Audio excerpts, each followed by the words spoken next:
Injifannoon Adwaa waggaa 130ffaan sirnoota garaagaraan yaadannoo injifannoo Adwaatti bakka keessummoonni affeeraman hedduun argamanitti kabajameera. Sagantaa kanarratti kantiibaan magaalaa Finfinnee Aadde Adaanach Abeebee ergaa dabarsaniin injifannoon Adwaa uummata gurraacha maraaf seenaa boonsadha jedhan. Ayyaana kanas yommuu kabajnu duudhaa Adwaa irraa dhaalleen badhaadhina egeree Itoophiyaaf waadaa galuuni jedhan.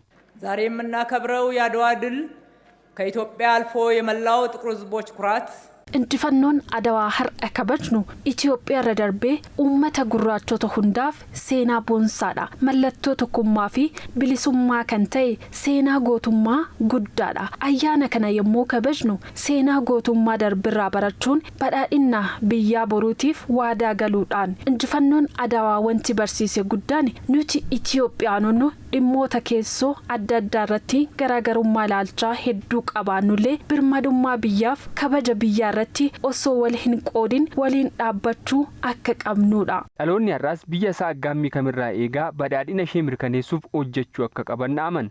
ዛሬ የሚጠበቅብን ከጦር ጀግንነት ባሻገር ወደ ልማት አርበኝነት እየተደረገ ባለው ጉዞ har'a kan nurraa eeggamu gootummaa waraana irra darbee gara gootummaa misoomatti imala taasifamaa jiruun badhaadhina Itoophiyaa mirkaneessuudha. Har'a gootummaan duubatti hafummaa fi wal qoqqooddii jiru hambisuu of keessatti qabata. Nutis akkuma abbootii keenya kalee biyya keenya aggaammii kamirraayyuu eeguun guddina biyya keenyaaf hojjechuu qabna. Adwaan mana barumsa gootummaa isa guddaadha kan jedhan Aadde Adaanach dhaloonni har'aas hojiiwwan Adwaa bara kanaa jedhamanii fi dhaloota dhufuuf dhaalaman hedduu hojjechaa jiraachuus yaadachiisaniiru.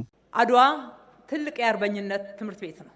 Adwaan mana barumsaa gootummaa isa guddaadha. Mana barumsaa kanarraa waan baranneen hojiiwwan qabatamoo addunyaaf muuxannootaan hojjechuu ni dandeenya. Tokkummaan dhaabbannee badhaadhina Itoophiyaa ni mirkaneessina yommuu jennu callifnee kan dubbannu osoo hin taane waan mul'atu hedduu hojjanneeti. Pirojektiiwwan gurguddoo akka hidha haaromsaa oomisha qamadiitiin of danda'urraa hanga ala ergutti ashaaraa magariisaa hojiiwwan Finfinnee bareechuu fi hojiiwwan misooma biroo Adwaa dhaloota bara ammaati. Dhaloota itti aananiifis kan dhaalamanidha. Gaaffiin ulaa galaanaas dhaloota kanaan deebi'ee injifannoon dachaa akka galmaa'uuf abdii qabanis ibsan Aadde Adaanach. ኢፍትሐዊነት የተዘጋብንን የባህር በራችንን በማስከፈት ulaa galaanaa dabaan nutti cufame bansiisuudhaan seenaa gootota keenyaa darbanii yaadachuun dabalata nutis bara keenyatti injifannoo dachaa hojjannee darbuudhaaf gaabbiidhaan haa kaanu. Injifannoon